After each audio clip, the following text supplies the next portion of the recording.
BPSC पुनः परीक्षा की मांग को लेकर प्रशांत किशोर पिछले 3 दिनों से आमरण अनशन पर बैठे हैं। प्रशांत किशोर हमारे साथ हैं। प्रशांत जी, 3 दिन से आप आमरण अनशन पर बैठे हैं। सरकार की तरफ से बयान तो नहीं आया है, आपसे कोई संवाद हुआ?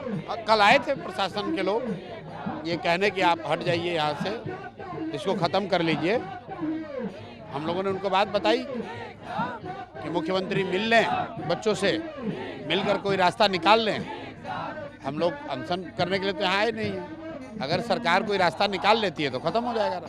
मुख्यमंत्री की तरफ से कोई बयान, कोई संदेश नहीं आया? मुख्यमंत्री कब किस चीज़ पर बयान देते हैं? उलूल जुलूल बात बोलने को छोड़कर नीतीश कुमार करते क्या है? पिछले 1 साल में किसी मुद्दे पर, भ्रष्टाचार पर, बिहार में शिक्षा व्यवस्था पर, बिहार के पलायन पर मुख्यमंत्री ने कभी कुछ बोला है? उम्र का असर है इस आदमी पर, ना दिमाग काम कर रहा है ना शरीर काम कर रहा है। कुर्सी का लोभ है, चिपक के बैठे हुए हैं। आप तो बहुत करीब रहे हैं, कभी उनको पुत्रवत कहते थे। आपको लगता है कि इन बातों का असर होगा उन पर? किन बातों का? ये जो आंदोलन है उसका कुछ असर होगा भी तो जिद है, असर तो है। अंदर से तो थर थर काँप रहे होंगे, लेकिन जिद है, अहंकार है, ईगो है कि मैं इतना बड़ा, मैं कैसे झुक जाऊं छात्रों के सामने। अभी जो चल रहा है कि फिर से पलटी मार सकते हैं बीजेपी, आरजेडी, आंदोलन से इतर सवाल है, लेकिन चूंकि जिक्र हुआ है।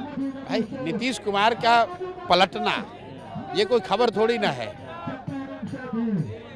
सांप जितनी बार केचुल बदलता है उससे ज़्यादा बार नीतीश कुमार पलटते हैं, तो ये कोई न्यूज़ थोड़ी ना है। सांप अपना केचुल बदलता है, उसका कोई खबर बनाते हैं आप? तो नीतीश कुमार हर साल 1.5 साल पे पलटते रहते हैं अपने सुविधा के अनुसार। लेकिन जितने दोषी नीतीश कुमार हैं उतने ही दोषी वो लोग भी हैं जो तैयार बैठे हुए कि पलट के मेरे पास आओ ताकि मुझे सत्ता दे दो, जो दरवाजा खोले रहते हैं। बिल्कुल। चुनाव के पहले कुछ हो सकता है क्या? मुझे लगता नहीं है। नीतीश कुमार ये खाली गिदड़ भपकी दे रहे हैं, इसलिए दे रहे हैं ताकि भाजपा वाले सीट कहीं कम ना कर दें। कहीं महाराष्ट्र का खेल यहाँ ना हो जाए कि चुनाव के बाद नीतीश कुमार को दूध में पड़ी मक्खी की तरह भाजपा निकाल देगी। तो वो डराने के लिए कि भैया अगर हमको नहीं दोगे तो मैं राजद में भी जा सकता हूँ। अच्छा, जितनी एक चीज़ आपको बता दूँ, नीतीश कुमार पॉलिटिकली इतने डरपोक आदमी हैं कि वो भाजपा को छोड़कर आज तक जीवन में कभी चुनाव लड़े ही नहीं हैं। एक बार आरजेडी के साथ चुनाव लड़े थे जो मैंने लड़ाया था। नीतीश कुमार को इतना गुदा नहीं है, नीतीश कुमार को ये गुदा नहीं है कि वो भाजपा के अलावा किसी दल के साथ गठबंधन करके चुनाव लड़ जाए। लड़ेंगे उनका जमानत जब्त हो जाएगा। भाजपा वाले पैसा देते हैं, भाजपा वालों का संगठन है, भाजपा प्रचार करती है, उस नाव पर बैठ के पार हो जाते हैं, फिर अपने को बादशाह समझते हैं। आप जाकर रिकॉर्ड देख लीजिए, सरकार में ये किसी के साथ रहे, चुनाव भाजपा के साथ लड़ते हैं हमेशा।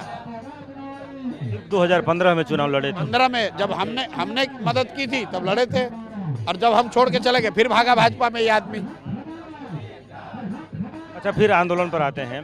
जितनी चर्चा आपके अनशन की हो रही है, आपके वैनिटी वैन की भी उतनी ही चर्चा होगी। अच्छी बात है, कम से कम मेरी इतनी ताकत हो गई है कि मैं जहां बाथरूम कर रहा हूं उसकी भी चर्चा हो रही है। आप हर तीसरे नेता के पास वैनिटी वैन है, बावजूद चर्चा हो रही है प्रशांत किशोर के वैनिटी भाई बस एक खड़ी है जहां मैं बाथरूम करने जाता हूं। अब उसकी चर्चा हो रही है तो ये दिखा रहा है कि सरकार या हमारे विरोधी कितना घबराए हुए हैं। कि किसी ने कहा कि जरा दिखा दीजिए कि बाथरूम टॉयलेट कैसा है। हमें चलते हैं, अभी जब बाथरूम लगेगा तो चलेंगे, कैमरा लेके चलिएगा, शूट कर लीजिएगा। यही मीडिया चैनल्स के पास अब काम बचा है कि मैं कहाँ बाथरूम कर रहा हूँ उसको आप दिखाना चाहते हैं, दिखा लीजिए। भाई उसी बस को लेकर मैं 2 साल से पैदल गांव में चल रहा हूँ, किसी ने नहीं चिंता की। आज वो वैनिटी वैन हो गया। कोई कह रहा है 25 लाख इसका रेंट है, मैं कह रहा हूँ भाई तुरंत ले जाओ, 25 लाख रुपए मुझे दे दो। आप ले जाइए वैनिटी वैन और 25 लाख रुपए मुझे दे देना भाई। एक बस है जिसमें बाथरूम करने में जाता हूँ, और वो भी बस किसी ने डोनेट किया हुआ है। आज से नहीं, 2 साल पहले जब मैंने पदयात्रा शुरू की तो किसी ने डोनेट किया है। सामने खड़ी है, प्रशासन ने कोई व्यवस्था यहाँ किया नहीं है। बात इतने लोग हैं, कोई लॉज में जा रहा है, कोई दोस्तों के घर जा रहा है। मैं जाऊँगा तो मीडिया कहेगी खाना खाने गए हैं, इसलिए यहाँ जा रहे हैं। अगर मैं जाऊं अपने घर बाथरूम करने तो मीडिया कहेगी खाना खाने चले गए। इसलिए यहाँ बाथरूम करने जा रहे हैं। या तो खुले में शौच करें या बस में जाके करें। क्या उपाय है आप बता दीजिए। अभी जिलाधिकारी ने कहा है कि परीक्षा समाप्ति के बाद हम कार्रवाई करेंगे। कर ले कार्रवाई, उनको रुकने की क्या जरूरत है। जिलाधिकारी हैं, बहुत बड़े पदाधिकारी हैं। हम लोगों ने तो जिलाधिकारी कभी देखा नहीं है। यहाँ के जिलाधिकारी वगैरह अपने आप को लाट साहब समझ रहे हैं। वो जब ब्रिटिश राज था ना, तो जो डीएम होता था वो लाट साहब होता था। तो यहाँ का डीएम अपने को लाट साहब समझता है, क्योंकि ऊपर बैठा हुआ है नीतीश कुमार। वो कहता है जो करना है करो, हम हैं ऊपर खड़े। यही काम लालू यादव करते थे। जो जिलों में अपराधी होते थे, कहता है जो करना है करो, हम हैं ऊपर। वही काम नीतीश कुमार कर रहे हैं। अपने अधिकारियों का जो करना है करो, जनता का खून पियो, लूटो, लाठी चलाओ, हम हैं तुमको बचाने के लिए। तो अधिकारी समझ रहे हैं कि अब हम ही हैं, धरती पर कोई दूसरा है ही नहीं। तो जैसे लालू जी का जड़ से खात्मा कर दिया जनता ने, नीतीश कुमार का भी खात्मा होगा। और जब निजाम बदलेंगे तो इन अधिकारियों को यहीं बिहार में ही नौकरी करनी है।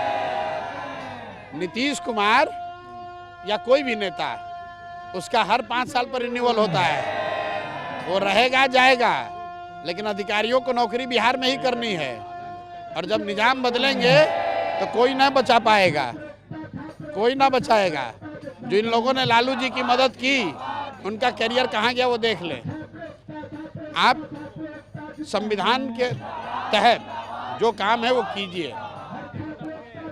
अधिकारियों का काम जनता का काम करना है, जनता को डराना नहीं है। आप जनता का काम करने के लिए आए हैं, जनता को डराने नहीं आए हैं। जनता के पैसे से सरकार चलती है, जिससे आप तनख्वाह पाते हैं। अनशन जारी रहेगा आपका? बिल्कुल जारी है। चलिए, तो अनशन जारी है, अनशन जारी भी रहेगा। और सबसे अहम ये है कि नीतीश कुमार को या सरकार को ये जो आवाज़ है, जो छात्रों की आवाज़ है, छात्रों की आवाज़ के साथ प्रशांत किशोर आए हैं, वो आवाज़ सुननी होगी। कैमरामैन कुणाल के साथ रुपेश कुमार, TV9 भारतवर्ष, पटना।